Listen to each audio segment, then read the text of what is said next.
मेरे प्यारे विद्यार्थी, आपका बहुत बहुत स्वागत है आपके चहेते channel career plus Bihar sir के साथ। आपको प्रणाम, नमस्कार, जय हिंद। आप सभी लोग दोनों हाथ जोड़कर अपनी मां के चरणों में प्रणाम करेंगे। कंप्यूटर के इस चौथे पार्ट में आपका बहुत बहुत स्वागत है। अब समय है धाक जमाने का। इस वीडियो में आपको बताऊंगा कि कैसे बिट और बाइट क्या होती है आपके। मैं बताऊंगा आपको कि बच्चों द्वारा कंप्यूटर प्रोग्राम के लिए कौन सी भाषा का प्रयोग किया जाता है। मैं बताऊंगा आपको Y2K क्राइसिस क्या है, Y2K संकट क्या है। इन सारे विषय में मैं चर्चा करूं उससे पहले मैं आपको लिए चलता हूं आपके चहेते प्लेटफॉर्म पर, यही पढ़ाई की पंचायत पर। मेरा डिस्कशन आपसे इसी प्लेटफॉर्म पर होगा।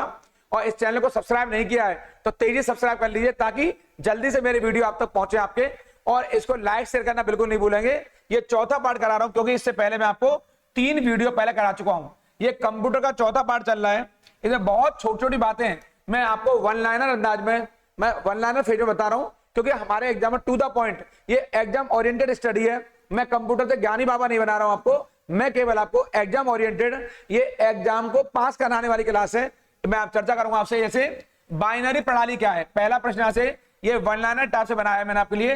बाइनरी प्रणाली क्या है, तो यहां पर मैं बताऊंगा आपको, ये बीएस मतलब बाइनरी सिस्टम। यहां से कंप्यूटर में लगा एक इलेक्ट्रॉनिक सर्किट होता है आपके, ये लिखा है मैंने, बाइनरी सिस्टम यानी बाइनरी प्रणाली।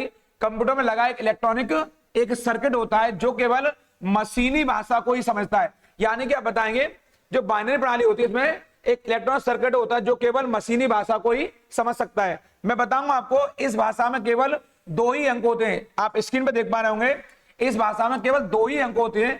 एक होता है 0 और एक होता है केवल 1। यानी कि ये 0 और अंक को ही ये समझ पाता है, यानी बाइनरी डिजिट के अंतर्गत 0 और 1 को शामिल किया जाता है। बहुत महत्वपूर्ण है। मैं बताऊंगा आपको, ये बिट पूछा है आपके एग्जाम में, बिट का अर्थ क्या होता है। तो बाइनरी डिजिट, ये बाइनरी डिजिट का संक्षिप्त रूप, जो ब्रीफ परफॉर्म जो आपका फॉर्मेशन है वो बिट है। कई बार पूछा गया है कि बिट किसका संक्षिप्त रूप है, तो आप बताएंगे बाइनरी डिजिट का संक्षिप्त रूप है बिट। इसको आप लिख लेंगे और रट लेंगे यहां से, इसको आप छोड़कर नहीं जा सकते। मैं बताऊंगा आपको एक बहुत महत्वपूर्ण भाषा जानकारी आपके लिए, किसी कंप्यूटर के प्रोग्राम में बच्चों के द्वारा प्रयोग की जाने वाली भाषा को लोगो कहते हैं। क्या कहते हैं, लोगो कहते हैं। आप जानते होंगे ये HLL अर्थात हाई लेवल लैंग्वेज है, यानी कि ये एक उच्च स्तरीय भाषा है। लोगो जैसे आपने फोर्ट्रान उच्च स्तरीय भाषा है, ऐसे लोगो भी उच्च स्तरीय भाषा है। तो कंप्यूटर के प्रोग्राम में बच्चों द्वारा जो प्रयोग की जाने वाली भाषा कौन सी है, वो लोगो है। बड़े पैमाने प्रयोग की जाती है आप यहां से। इसके अलावा मैं आपको एक बहुत बहुत महत्वपूर्ण जानकारी साझा करूंगा, इसके बारे में आप कम लोग जानते होंगे क्योंकि ये वाला प्रश्न संकट चर्चा में रहा है। ये क्वेश्चन ये है, Y2K संकट क्या है। मैंने बनाया Y2K क्राइसिस से आप क्या समझते हैं, Y2K क्राइसिस क्या है। तो आप देख पा रहे होंगे, यह Y का मतलब ईयर से है, Y का मतलब ईयर से, वर्ष से है, और 2 का मतलब 2000 से, और क्राइसिस का मतलब हमारा संकट से है। तो मैं बताऊंगा आपको इसका मतलब क्या होता है। इसका सीधा सा मतलब है, बहुत संक्षिप्त में लिखा है मैंने आपके लिए, अर्थात तारीखों से संबंधित, तारीख डेट से संबंधित कंप्यूटर की एक समस्या थी। यहां पर Y2K संकट को बिलियन बग भी कहा जाता है। ये वाला आपके एग्जाम में आएगा कि Y2K क्राइसिस क्या है, तो आप बताएंगे तारीखों से संबंधित कंप्यूटर की समस्या को Y2K क्राइसिस कहा जाता है। Y2K क्राइसिस कहा जाता है। Y का मतलब ईयर से, 2 का मतलब 2000 से। जब हमारे यहाँ नया ये वर्ष लगा 2000 वाला, तो उस समय बड़ा संकट आया, उसे कैसे लिखना चाहिए। तो बहुत से लोगों ने Y2K को लेकर के चर्चा जारी कर दी। आप बताएंगे ये कंप्यूटर जुड़ी हुई समस्या है, कंप्यूटर आखिर इसको कैसे लिखेगा, तो आप बताएंगे Y2K संकट को यहाँ बिलियन बग भी कहा जाता है। इसको आप लोग इंपॉर्टेंट कर देंगे क्योंकि आप कई सारे एग्जामों में ये प्रश्न पूछा गया है। मैं फिर कहूंगा, इस चैनल को लाइक नहीं किया, शेयर नहीं किया है, तेजी से लाइक कर लीजिए और सब्सक्राइब नहीं करना नहीं भूलेंगे आपके, क्योंकि मेरे नोटिफिकेशन आप पर जल्दी से पहुंच सकेंगे अगर उसको आप सब्सक्राइब कर लेंगे। तो मैं आपको आगे बताऊंगा बड़ी महत्वपूर्ण जानकारी आपके लिए कि कंप्यूटर पर जो परमाणु परीक्षण किए जाते हैं। ये क्वेश्चन आएगा कि कंप्यूटर पर एटॉमिक टेस्ट को क्या कहते हैं, कंप्यूटर पर एटॉमिक टेस्ट को क्या कहा जाता है। तो उसका नाम है सब क्रिटिकल टेस्ट। इसको आप रट के जाएंगे यहां से, यानी कि जो कंप्यूटर पर जो टेस्ट किए जाते हैं उन्हें बोलते हैं सब क्रिटिकल टेस्ट। आपके इसको आप इंपॉर्टेंट कर लेंगे। आप जानते होंगे, आपने एक नाम सुना होगा NPT का और एक नाम सुना होगा CTBT का। अगर नहीं सुना है तो मैं सुना रहा हूं आपको, ये 2 नाम आपके लिए बहुत महत्वपूर्ण है, NPT और आपके CTBT। ये दोनों न्यूक्लियर टेस्ट से जुड़े हुए मामले। भारत ने अंतरराष्ट्रीय मंच पर ना तो NPT पे हस्ताक्षर किए और ना भारत ने CTBT पे हस्ताक्षर किए। ये बहुत महत्वपूर्ण है। इनके बारे में आपको अगले वीडियो में विस्तार से चर्चा करूंगा क्योंकि NPT और CTBT से क्वेश्चन हमारे एग्जाम में जरूर आता है। तो ये इससे जुड़ा हुआ कहीं ना कहीं आपके इनडायरेक्टली वो स्टैटिक जीके का क्वेश्चन है। आपके एग्जाम में कई बार पूछा गया है कि भारत ने अपने परमाणु परीक्षण किए, भारत ने पहला परमाणु परीक्षण वर्ष 1974 में किया और भारत ने अपना दूसरा परमाणु परीक्षण वर्ष 1998 में किया, 1998 में किया। आपके ये बहुत महत्वपूर्ण था आपके लिए। तो अगर कंप्यूटर पर जो परमाणु परीक्षण किए जाते हैं उन्हें किस नाम से जाना जाता है, तो आप बताएंगे सब क्रिटिकल टेस्ट के नाम से जाना जाता है। इसको आप लोग यहाँ पर इंपॉर्टेंट कर लेंगे। इसके अलावा इन पर चर्चा मैं आपसे अगले वीडियो में करूंगा। यहाँ मैं आपको एक बात और साझा करूंगा ऐसे आपके लिए, जो वन लाइनर अंदाज में प्रोसेसर एक इलेक्ट्रॉनिक डिवाइस है। ये क्वेश्चन प्रोसेसर क्या होता है, ये क्वेश्चन आएगा यहाँ से, आखिर प्रोसेसर क्या होता है।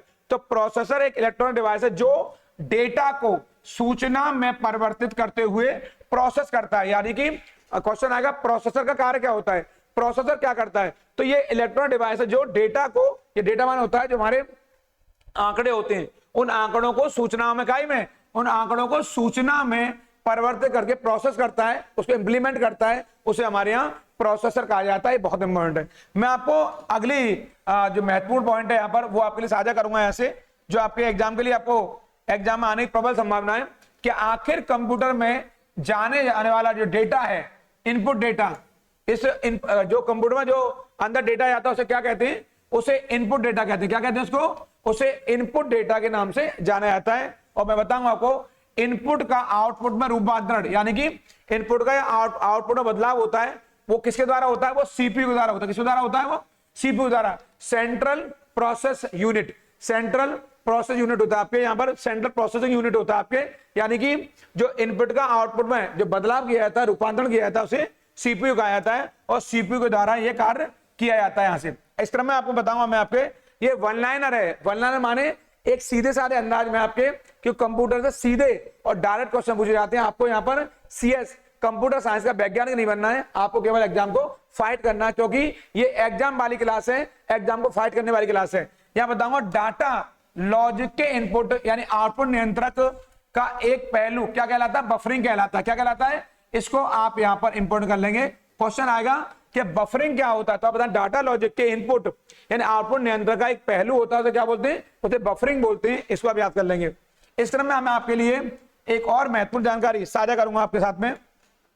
ये आउटपुट कंप्यूटर द्वारा, ये वाला आउटपुट कंप्यूटर द्वारा प्रोड्यूस किया गया परिणाम होता है। ये क्वेश्चन है कि आउटपुट क्या करता है यहाँ से, तो आउटपुट कंप्यूटर द्वारा प्रोड्यूस किया गया एक परिणाम होता है। इसको आप याद कर लेंगे यहाँ से। और दूसरी महत्वपूर्ण जानकारी यहाँ से, जो डेटा है, यहां से डेटा कच्चे तथ्य यानी कि रॉ फैक्ट्स को बताता है। क्वेश्चन है डेटा क्या करता है, ये वाला डेटा क्या करता है, तो बताएं डेटा कच्चे तथ्य को, ये रहा कच्चे तथ्य मान होता है रॉ फैक्ट्स को, यानी कि जो नॉर्मल फैक्ट्स होते हैं उनको कौन बताता है, डेटा बताता है। जबकि सूचना से डेटा यानी अर्थपूर्ण बन जाता है, यानी कि जब सूचना इंफॉर्मेशन दी जाती है तो डेटा क्या बन जाता है, मीनिंगफुल हो जाता है, अर्थपूर्ण हो जाता है। और यहीं पर एक एग्जाम में क्वेश्चन आपके एग्जाम और आया है, इसको आप याद कर लेंगे। यहां से ये पूछा कोबोल क्या है, जैसे फोर्ट्रान, लोगो, सी प्लस, ये सारी भाषा कैसी हैं, ये HLL है अर्थात हाई लेवल लैंग्वेज है। ऐसे ही ये पूछा कोबोल क्या है, तो मैंने बताया ये उच्च स्तरीय भाषा है, अर्थात ये एक हाई लेवल लैंग्वेज है। अंग्रेजी भाषा के समान है, इसलिए कोबोल का प्रयोग बड़े पैमाने पर हुआ है। क्वेश्चन आएगा एग्जाम में कि सबसे ज्यादा प्रयोग HLL में किसका किया गया है, क्या फोर्ट्रान का इस्तेमाल किया है, क्या लोगों का किया है, या आपका कोमल का किया है, COML कोमल का किया गया है, या सी का। तो हाल के दिनों में सबसे ज्यादा प्रयोग इसका कोबोल का इसलिए किया गया क्योंकि ये अंग्रेजी भाषा के समान है, इसलिए कोबोल उच्च स्तरीय भाषा है। इसका प्रयोग व्यापक पैमाने पर किया गया क्योंकि इसकी जो साम्यता है वो अंग्रेजी के समान है। मैं इस क्रम में बताऊंगा आपके लिए एक महत्वपूर्ण जानकारी, ये वाली, ये आपके एग्जाम में कई बार पूछी गई, इसलिए मैंने बार बार निकाला इसको। फोर्ट्रान, ये फोर्ट्रान प्रोग्राम हेतु विकसित की गई सर्वप्रथम भाषा। क्वेश्चन आया है प्रोग्राम के लिए दुनिया में सबसे पहले विकसित की गई, डेवलप की गई भाषा कौन सी है, तो आप बताएंगे उसका नाम है फोर्ट्रान है। ये वाला ये सर्वप्रथम भाषा, ये पहली भाषा है जिसे प्रोग्राम के लिए विकसित किया गया, डेवलप किया गया है। इस तरह में मैं आपको एक और बात बताऊंगा जो आपको नंबर दिलाएगी यहां से, और वो बात है आपके लिए बड़ी खास बात है, वो ये डेटा प्रोसेसिंग का अर्थ क्या होता है। ये क्वेश्चन आया आपके एग्जाम में कि डेटा प्रोसेसिंग का अर्थ क्या होता है, तो आप बताएंगे यहां पर वाणिज्यिक उपयोग के लिए जानकारी तैयार करना क्या कहलाता है, डेटा प्रोसेसिंग। दोबारा बताऊंगा आपको, वाणिज्यिक उपयोग मान होता है जो कॉमर्शियल यूजेज होते हैं हमारे, यानी व्यापार यूज होते हैं, व्यापार यूज के लिए जो जानकारी एकत्रित करते हैं उसे क्या कहते हैं, उसे डेटा प्रोसेसिंग कहते हैं। इसको हम यहां से देख लेंगे क्योंकि हमारे एग्जाम में ये पूछा जाने वाला प्रश्न पीछे पिछले एग्जामों में, यानी हम जो बनाते हैं क्या PYQ यानी प्रीवियस ईयर क्वेश्चन बनाते हैं, वहां पर ये क्वेश्चन पूछा गया है और मैंने वहीं से इसको लिया है क्योंकि ये क्वेश्चन कई बार एग्जाम में आया है। मैं बताऊंगा आपको यहां से एक और महत्वपूर्ण जानकारी आपके लिए, ये वाली जो आपको नंबर दिला के जाएगी यहां से, और बात आपके लिए बड़ी खास है। कंप्यूटर में प्रोग्राम की सूची को क्या कहा जाता है? मेनू कहा जाता है। आप देखते होंगे आपके, ये बहुत नॉर्मल जानकारी है लेकिन साधारण बच्चों को, सामान्य बच्चों को इससे नहीं मालूम है क्योंकि वो कंप्यूटर से बहुत अधिक परिचित नहीं है। लेकिन बताएंगे आप लोग, कंप्यूटर में प्रोग्राम की सूची को मेन्यू कहते हैं आपके। और दूसरी बात है, रिकॉर्ड्स का संग्रह क्या कहलाता है? फाइल कहलाता है। क्या कहलाता है? रिकॉर्ड्स के संग्रह को फाइल कहते हैं। और किसी भी फाइल में हम अपने रिकॉर्ड को आराम से चेक कर सकते हैं। अगर किसी फाइल में हम अपने डेटा को अगर स्टोर कर देते हैं तो कभी भी उस फाइल को खोल करके अपने डेटा को हम लोग चेक कर सकते हैं, उसे खोल सकते हैं, देख सकते हैं। इसके अलावा मैं बताऊंगा आपको एक और महत्वपूर्ण जानकारी, जो मोडेम होता है, ये पूछा गया आपको। मैं इसको यहाँ पे आपके लिए इंपॉर्टेंट करूंगा, बल्कि मैं कहूंगा आपसे ये वेरी मोस्ट इम्पोर्टेंट है। मोडेम कंप्यूटरों को आपस में जोड़ने का उपकरण है। क्वेश्चन आएगा मोडेम क्या होता है? MODEM, मोडेम क्या होता है? तो ये कंप्यूटरों को आपस में जोड़ने का एक उपकरण होता है जो टेलीफोन लाइन पर काम करता है। किस पर काम करता है? ये टेलीफोन लाइन पर काम करता है। और मैं आपके लिए बहुत महत्वपूर्ण बात बता देता हूं, मोडेम कंप्यूटर जोड़ने का काम करता है। ये वाली ये यूटिलिटी एक प्रोग्राम है जिससे कंप्यूटर का उपयोग करना आसान हो गया है। यानी कि ये क्वेश्चन है यूटिलिटी क्या है, तो आप बताइए, ये एक ऐसा प्रोग्राम है जो कंप्यूटर का उपयोग करना इसने आसान बना दिया है। इसको आप याद कर लेंगे यहां से, क्योंकि पिछले एग्जाम में PYQ में ये क्वेश्चन आपके 2-3 बार पूछा गया है। इसके अलावा मैं आपको एक और बात बताऊंगा जो आपको बहुत महत्वपूर्ण है आपके यहां से, ये वाला कंप्यूटर की भौतिक बनावट क्या कहलाती है? ये वाली आप जानते होंगे, एक हमारे पास हार्डवेयर होता है और एक सॉफ्टवेयर होता है। तो कंप्यूटर की जो भौतिक बनावट होती है, जो फिजिकल स्ट्रक्चर होता है, उसे कहते हैं हमारे यहाँ हार्डवेयर कहते हैं। जैसे माउस दिखाई दे रहा है, मॉनिटर दिखाई दे रहा है, जो बाहर के आइटम होते हैं। आप जानते हो दुनिया में, हार्डवेयर की दुनिया में सबसे पहला स्थान विश्व में किसका है? चीन का है। हार्डवेयर की दुनिया में चीन ने कहीं ना कहीं बढ़त बना ली है और वो दुनिया का ऐसा राष्ट्र बन चुका है जो नंबर 1 पर है हार्डवेयर के मामले में। तो आप बताएंगे, यहाँ बहुत महत्वपूर्ण बात, कंप्यूटर की भौतिक बनावट को क्या कहा जाता है? तो आप बताएंगे इसे हार्डवेयर कहा जाता है। जबकि सॉफ्टवेयर का मतलब क्या होता है? सॉफ्टवेयर का प्राथमिक उद्देश्य है डेटा को सूचना में बदलना। ये बात आपके आप जानते होंगे। सॉफ्टवेयर के मामले में भारत ने भी कम अपने आप को नहीं बढ़ाया, भारत ने दुनिया में अपना परचम लहराया है। आप जानते हो सॉफ्टवेयर के मामले हमारा जो सिलिकॉन वैली है यानी बेंगलोर है, वो इतना बड़ा हब बन चुका है, उसने बड़ा नाम कमाया वैश्विक स्तर पर, और सॉफ्टवेयर में भारत ने परचम लहराया है। जिस प्रकार चीन ने हार्डवेयर में अपना नाम कमाया, ऐसे ही सॉफ्टवेयर की दुनिया में विश्व स्तरीय भारत ने भी अपना परचम लहराया है सॉफ्टवेयर की दुनिया में। मैंने बताया ये प्राथमिक डेटा को सूचना बदलता है, इसलिए सॉफ्टवेयर का बहुत महत्वपूर्ण स्थान है। इसकी तुलना मैं कई बार करता हूं, शरीर के जो अंग होते हैं वो और शरीर में जो प्राण रूपी तत्व होता है, उस प्राण रूपी तत्व को मैं सॉफ्टवेयर कह दूं तो मैं गलत नहीं हूं। इस सॉफ्टवेयर को हम छू नहीं सकते हैं, पकड़ नहीं सकते हैं, लेकिन ये सॉफ्टवेयर बिना आपका कंप्यूटर बिल्कुल डिब्बा है, एक खाली खोल है जिसका कोई औचित्य नहीं है। मैं बताऊंगा आपको एक बात, ये वाली डीबगिंग सॉफ्टवेयर, ये वाला ये क्वेश्चन आपके लिए, डीबगिंग, ये वाला डीबगिंग सॉफ्टवेयर में त्रुटियां, मिस्टेक्स खोलने की एक प्रक्रिया होती है। क्वेश्चन है डीबगिंग सॉफ्टवेयर क्या है? तो आप बताएं, डीबगिंग सॉफ्टवेयर में त्रुटियां यानी मिस्टेक्स को खोलने की प्रक्रिया का नाम है, इसका नाम है डीबगिंग सॉफ्टवेयर। ये वाला डीबगिंग सॉफ्टवेयर को लिख लेंगे यहां से आपके, क्योंकि आपके लिए ये बहुत महत्वपूर्ण और इंपॉर्टेंट है। इस क्रम में मैं आपके लिए एक और बात बताऊंगा, ज्ञात सॉफ्टवेयर बग ये वाला के लिए रिपेयर जो सामान्यतः इंटरनेट पर बिना चार्ज के उपलब्ध होता है उसे पैच कहते हैं। क्या कहते हैं आपके? उसे पैच कहते हैं। यानी कि ज्ञात सॉफ्टवेयर बग के लिए रिपेयर जो सामान्यतः इंटरनेट पर बिना चार्ज के उपलब्ध होता है, इसके लिए कोई चार्ज नहीं लिया जाता है, इसके लिए कोई शुल्क नहीं लिया जाता है, उसे हमारे पैच कहा जाता है। इसको याद कर लेंगे आप लोग।